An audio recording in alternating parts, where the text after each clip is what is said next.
How to use the SUBBASS tool in Logic Pro X. Disclaimer, be careful. I'm going to turn it on right now. It's applied to my stereo out. You will see the change in my voice right away. It will really boost the bass in my voice. Like too low, not like Howard Stern, like there's a rumbling and a storm is coming low. Turn it back off, let this beat play, turn my vocals off even, and I'll audition it on and off to show you guys how sensitive this is. It's a great little hidden tool that you shouldn't apply like I'm applying to the whole thing. I'm just doing it so you can audibly tell right away, but apply it to your bass, apply it to your low end, and isolate it and make it subtle. And you'll get a little bit more deep end in the spectrum that you thought you couldn't get to. And the more you EQ, try to getting there, the faster you distort. So this is a quick way to get those subtle frequencies up.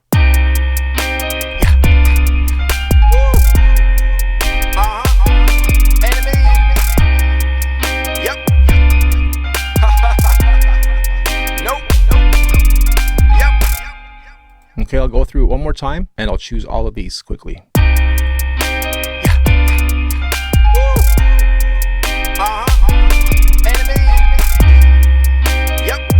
That's why I say be careful. I'm stopping there so I don't destroy your speakers. You can change all these to your liking or choose from these presets.